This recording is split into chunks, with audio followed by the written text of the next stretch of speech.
Good evening, good afternoon, good morning. Today, I've got a success story coming from Africa. Not every day one gets a really good, interesting story coming out of Africa. Here is the story.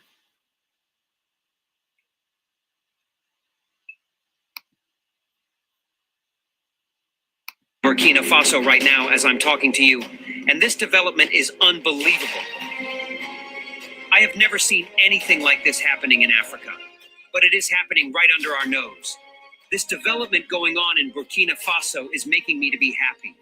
This is the first time I am being very happy for a president in Africa, and that president is Captain Ibrahim Traore.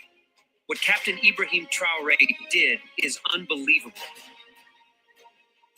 For some of you who don't know about Ibrahim Traore took over not up to 3 years and became the Burkina Faso's leader. Since then, he has been loved by many people in Burkina Faso, also many people in Africa. But this his love, which he got from people, did not got into his head because he knew his target. His target is to improve development, employment, agriculture in Burkina Faso. And the way he did it is unbelievable.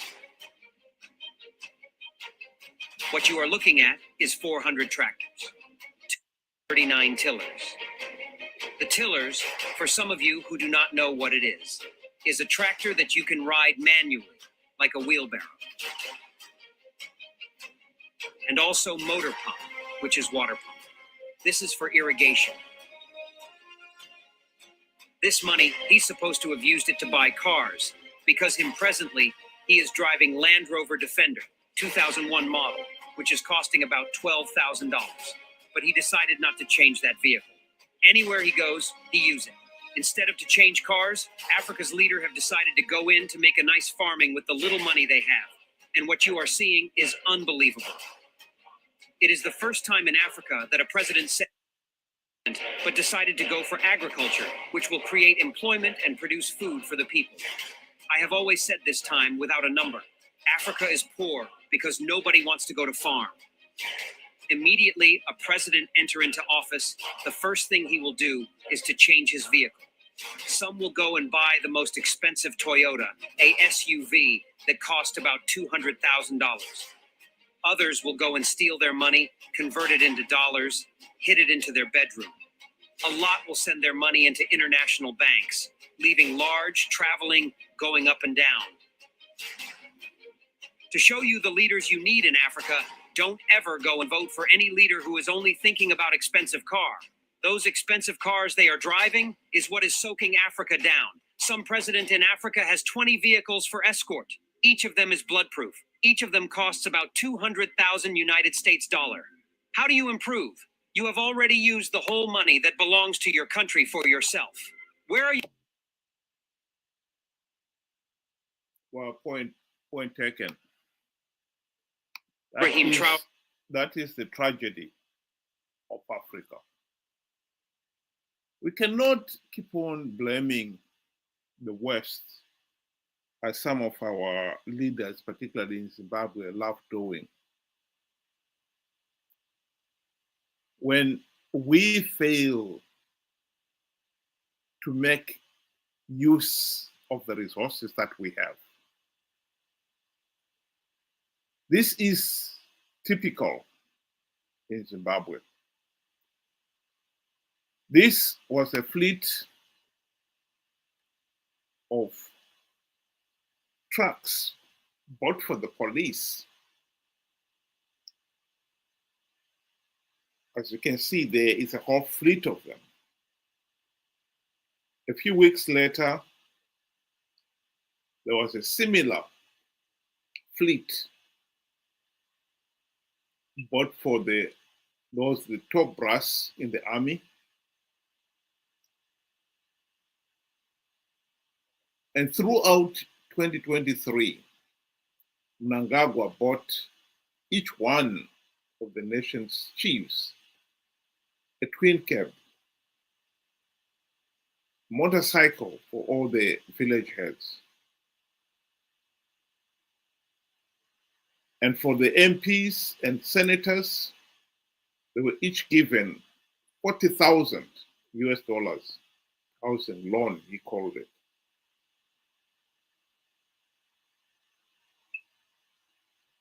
Deputy ministers got 230,000. Ministers, 500,000. Various key members in society, such as church leaders,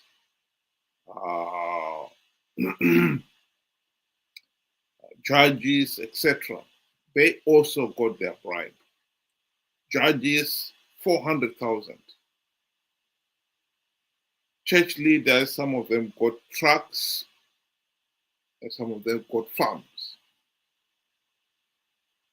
These were all bribes.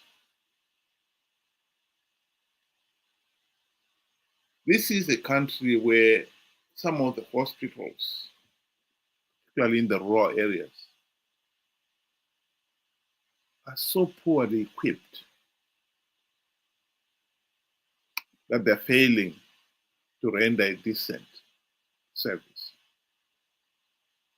When there was a recent cholera outbreak,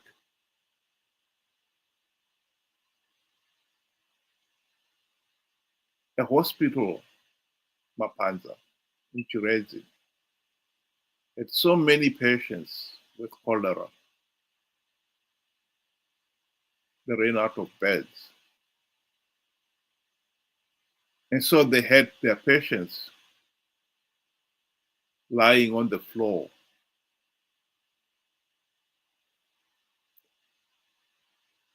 Under the nearest big tree.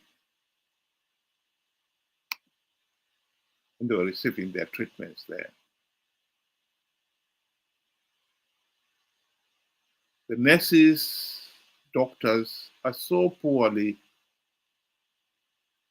equipped,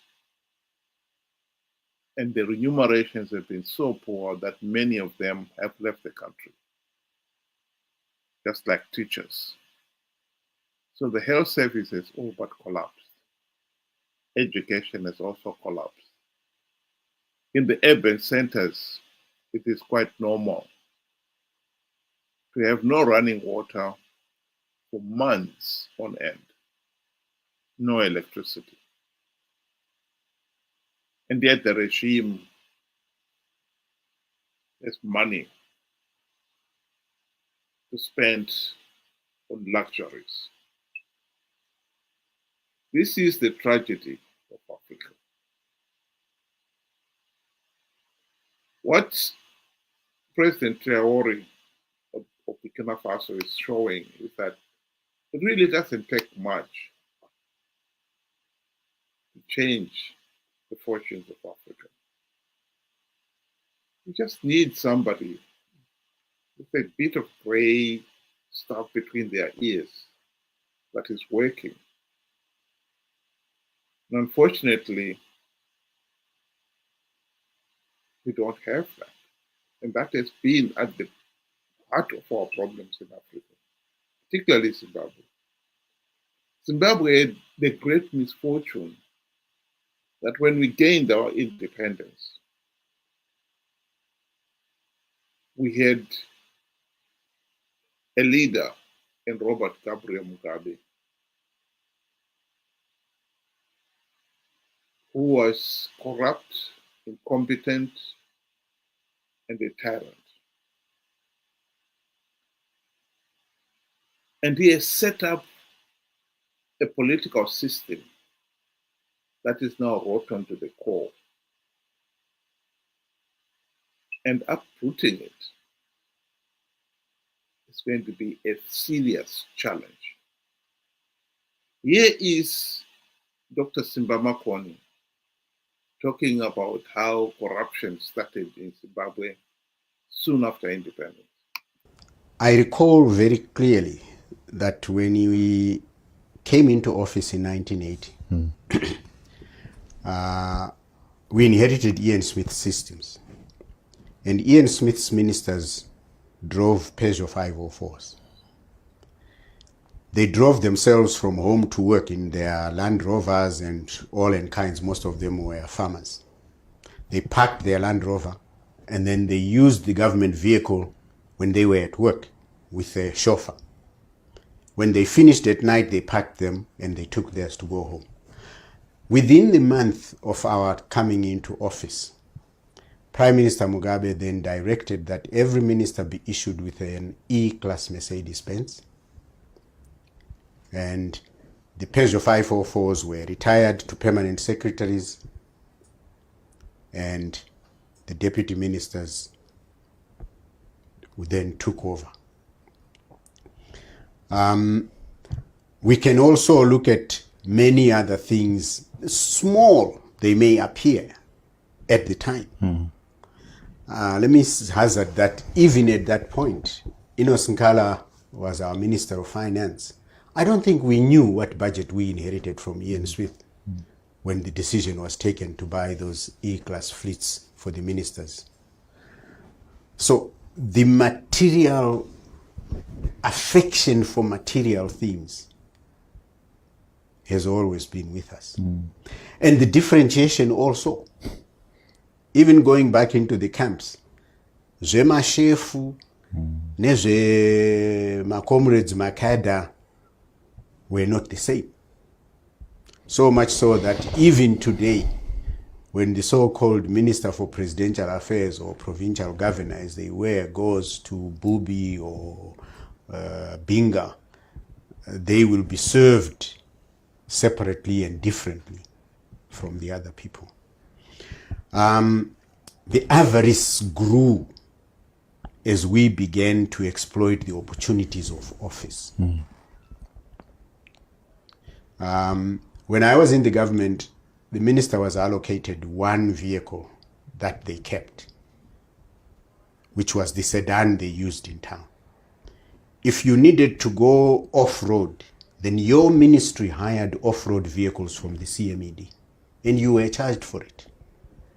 Now a minister will have an average of 4 vehicles in his forecourt, all at government's expense. So the leadership modeled the wrong kind of behavior, and that kind of behavior permeated all across our society. Our CEOs, like you're saying, heads of parastatals and so forth, modeled from the top. Indeed. Indeed. I made a passing reference that we have CEOs who will buy themselves a luxury car when they can't pay wages at the end of the week or end of the month. This has been so entrenched in our psyche, this showing off, as if you are a different person. You're breathing different air from those who don't drive Prados and Land Cruisers, from those who don't drive Jeep Cherokees. We have lost our humanity. There's lots of reference to Ubuntu, very farcical, superficial, not coming from the heart. We have changed. That's very true, and it's very tragic too. Because having created the system, Mugabe was to go on to use it to devastating effect during the GNU of 2008-2013.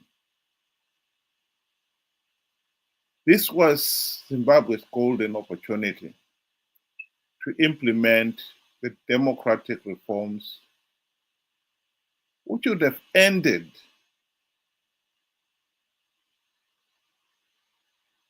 the ZANU-PF dictatorship.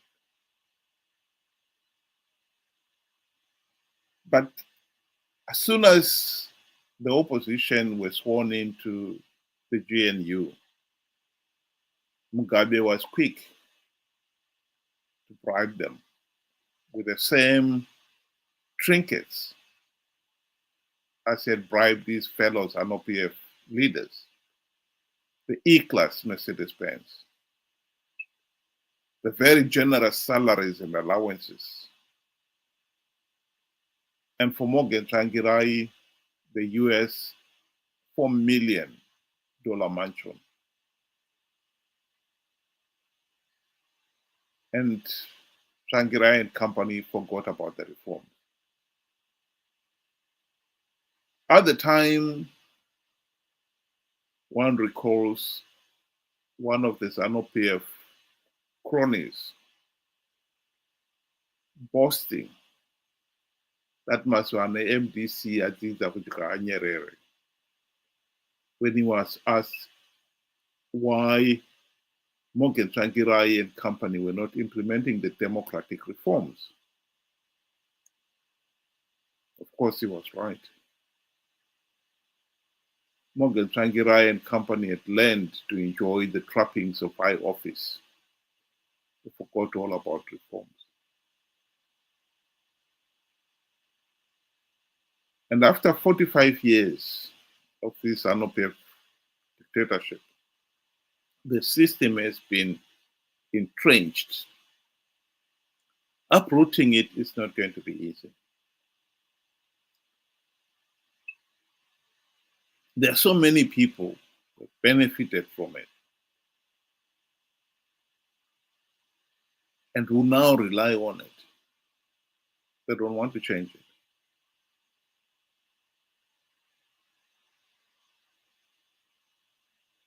At the beginning there, I showed the whole fleet of trucks bought for the police. As I said, the top brass in the army got a similar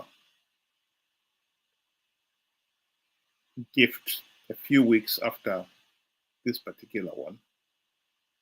Those in the judiciary, the civil servants, the top brass in the civil servants, and so forth. And even the opposition itself,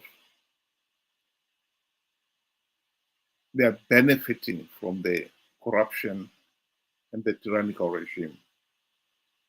Trying to change Zimbabwe failed political system is not going to be a walk in the park, because all these people now have an invested interest in maintaining the status quo. That is our problem. And leaders, whoever get elected, their number one priority is to get themselves a posh car too, and amass as much wealth as they can, and as quickly as they can. That is our problem, and it's not going to go away. And at the present moment, all talk about trying to achieve meaningful political change, it's going to be really tough. Because, like I said, both the ruling party and the opposition are now part and parcel of the rot. Anyone elected in the ruling party would want to maintain the status quo. Anyone who has been elected in the opposition, they too have found the trappings of office irresistible. Even those who have committed themselves that they want to see democratic reforms, the minute they get elected into office, it's amazing how quickly they've gotten all those things. And meanwhile, of course, the country is sinking deeper and deeper into abject poverty.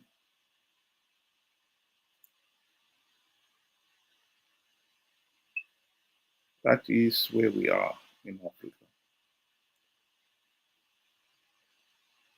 Yes, there will be leaders like the president of Burkina Faso.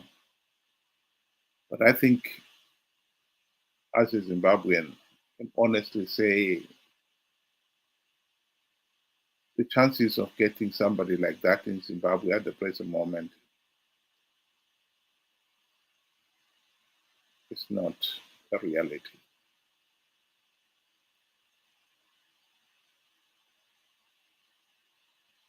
Both ZANU-PF and MDC,